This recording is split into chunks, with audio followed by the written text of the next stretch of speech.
মনসামঙ্গলের সবচেয়ে পুরনো পাঁচালিকার ১৫ শতকের কবি বিপ্রদাস পিপলাইয়ের লেখায় ভদ্রেশ্বর নামের উল্লেখ পাওয়া যায়। ভদ্রেশ্বর পশ্চিমবঙ্গের হুগলি জেলার বর্তমানে এক সাধারণ শহর মাত্র, কিন্তু আজ থেকে ৫০০ বছরেরও আগে ভদ্রেশ্বর কিন্তু বাংলার এক গুরুত্বপূর্ণ শহর হিসেবে পরিচিত ছিল। ভদ্রেশ্বর নাম হলো কেন? কেন এই জায়গা প্রাচীন বাংলার গুরুত্বপূর্ণ স্থান ছিল? ভদ্রেশ্বরের জগদ্ধাত্রী পুজোয় মহিলারা নয়, পুরুষরা বরণ করেন দেবী প্রতিমা। কিন্তু কেন জানেন কি? এর পিছনে আসল কারণ কি? সেই সব কথা জানাতে আমি সায়ন আর পিনাকি চলে এসেছি হিস্ট্রি এভিনিউর আরেকটি নতুন ব্লগ নিয়ে আপনাদের জন্য। আশা করি আপনারা সবাই ভালো আছেন। হাওড়া স্টেশন থেকে ট্রেন যখন মেন লাইন দিয়ে বর্ধমানের পথে এগোয়, গঙ্গার ঠিক সমান্তরালে হুগলি জেলায় একের পর এক শহর পেরোতে থাকে। ঔপনিবেশিক শাসনের ব্রিটিশ ছাড়াও বণিকের বেশে আরও কত সাম্রাজ্যবাদী ইউরোপিয়ান পা রেখেছিলেন এই বাংলায়, তার নমুনা ছড়িয়ে আছে এই সব শহরগুলোতে। ভদ্রেশ্বরের তেলেনীপাড়ার অন্নপূর্ণা মন্দির ভদ্রেশ্বর এবং বাংলার আকর্ষণীয় তীর্থপীঠগুলির মধ্যে অন্যতম।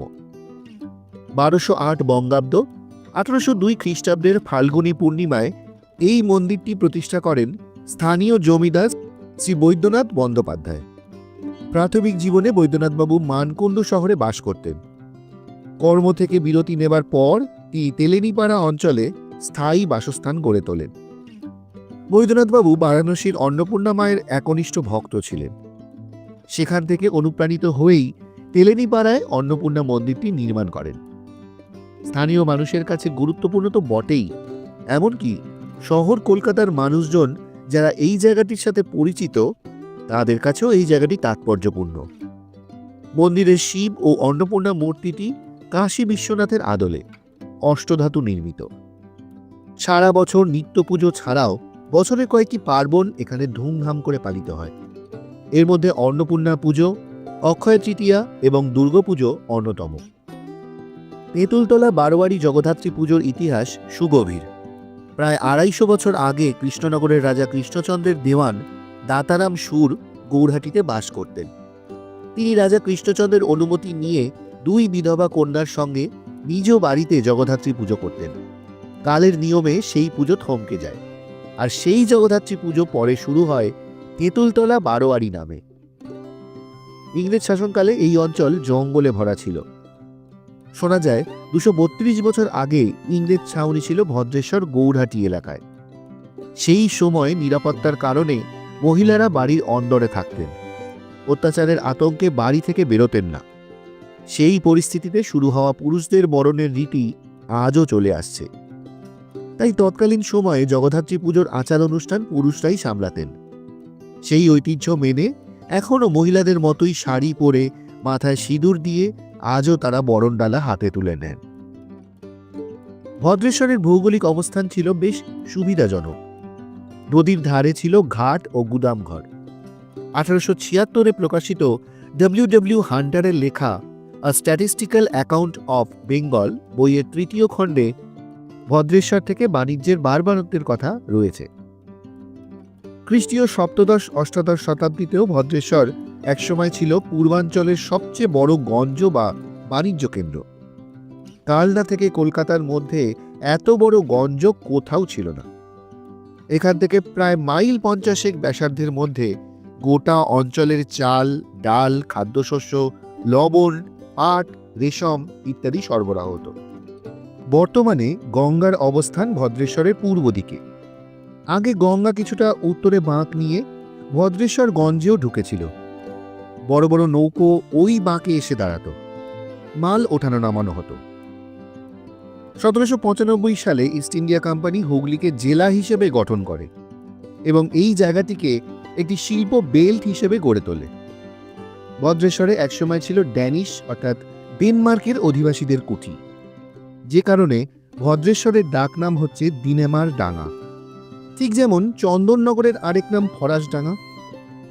পরে দিনেমার ডাঙ্গা দক্ষিণ পূর্ব অঞ্চলে জার্মান এবং অস্ট্রিয়ান বণিকদের কুঠিও তৈরি হয়েছিল। ইংরেজ এবং ফরাসি ইস্ট ইন্ডিয়া কোম্পানির সঙ্গে বাণিজ্য আর অস্ত্রের প্রতিযোগিতায় টিকতে না পেরে আস্তে আস্তে বাকি সব ইউরোপীয় কোম্পানি বাধ্য হয়েছিল বাংলা থেকে চলে যেতে। ভদ্রেশ্বরের উত্তরে যে এলাকায় ফরাসি শাসনের ইতিহাস রয়েছে সেটা একসময় ইংরেজদের ছিল। আবার তেলেনিপাড়া অঞ্চল ইংরেজদের আগে ছিল ফরাসিদের দখলে। ইংরেজ এবং ফরাসি ভূখণ্ডের সীমানা এতটাই বাঁকা ছিল যে তাতে দুপক্ষেরই অসুবিধা হচ্ছিল যথেষ্ট। তাই দু তরফে আলোচনা করে সীমানা নতুন করে বানানো হয়। তাতে ফরাসিদের কিছু জায়গা চলে আসে ইংরেজদের কাছে, আবার ইংরেজদের কিছু অঞ্চল চলে যায় ফরাসিদের দখলে। আগে তেলেনিপাড়ার নাম ছিল কৃষ্ণপটি। সেখানে ফরাসিদের তেলেঙ্গি সৈন্যরা থাকতেন বলে জায়গাটার নাম হয়ে যায় তেলেঙ্গিপাড়া। তারপর সাধারণ মানুষের উচ্চারণে সেটা পাল্টে হয় তেলেনিপাড়া। ভদ্রেশ্বর শিব মন্দির, গঙ্গার তীরে এই মন্দিরটি মোটামুটি 500 বছরের পুরনো। জনশ্রুতি আছে, ত্রেতা যুগে যখন বিষ্ণুর অবতার রামচন্দ্র আবির্ভূত হয়েছিলেন, এখানে মহাদেব লিঙ্গের রূপ নিয়ে মাটি থেকে উঠে আসেন। অনেক আগে বর্ধমানের মহারাজার অর্থ সাহায্যে তৈরি ছোট একটি মন্দির এখানে ছিল। দেখাশোনার অভাবে সেই মন্দির ধীরে ধীরে ভেঙে পড়তে থাকে। পরবর্তীকালে সখীবালা দাস নামের এক ভক্ত নতুন করে এখানে মন্দির তৈরি করেন। নিঃসন্তান বিধবা সখীবালার বাবা ছিলেন ধনী ব্যবসায়ী শ্যামসুন্দর মণ্ডল। বিপুল অর্থ ব্যয়ে তৈরি অপেক্ষাকৃত বড় এই মন্দির। ভদ্রেশ্বরের আরেকটা নাম ছিল বুদেশী। আগেই বলেছি, কালনা থেকে কলকাতা পর্যন্ত এলাকায় ভদ্রেশ্বরের মতো বড় গঞ্জ আর ছিল না। আশেপাশে 30-40 মাইলের ধান এবং চাল এখান থেকেই সরবরাহ করা হতো। এর পাশাপাশি সংস্কৃত পড়াশোনার কেন্দ্র হিসেবেও এই জায়গার বেশ সুনাম ছিল। 1835 থেকে 36 সালে উইলিয়াম অ্যাডাম বাংলার শিক্ষা ব্যবস্থা সংক্রান্ত যে রিপোর্ট ইংরেজ সরকারের কাছে পেশ করেন, সেখানে তিনি জানিয়েছিলেন যে এই জায়গায় 10টি চতুষ্পাঠী ছিল। বুদেশী মানে বড় গঞ্জ বা বাজার। তাহলে ভদ্রেশ্বর নামের উৎস কোনটা? ইতিহাসবিদ গবেষকদের মতে নামটা এসেছে ভদ্রেশ্বর শিবের নাম থেকে। কালের নিয়মে মানুষের অবহেলায় অনেক কিছু হারিয়ে যায়, তবু তার ঐতিহাসিক গুরুত্ব কম হয়ে যায় না। আমাদের আজকের ব্লগটি আপনাদের কেমন লাগলো কমেন্ট করে জানাবেন। যদি ভালো লাগে একটা লাইক করে দেবেন, আর আমাদের চ্যানেল হিস্ট্রি এভিনিউকে অবশ্যই সাবস্ক্রাইব করে পাশে থাকা বেল আইকনটি প্রেস করে দেবেন। আর হ্যাঁ, আমাদের এই ব্লগগুলো বেশি করে শেয়ার করবেন, যাতে এরকম ধরনের ইতিহাস আমরা আপনাদের সামনে আরও বেশি করে নিয়ে আসতে পারি। দেখা হচ্ছে খুব শীঘ্রই পরবর্তী ব্লগে, নতুন কোনো জায়গায় নতুন কোনো ইতিহাসের খোঁজে। সবাই ভালো থাকবেন, সুস্থ থাকবেন। নমস্কার।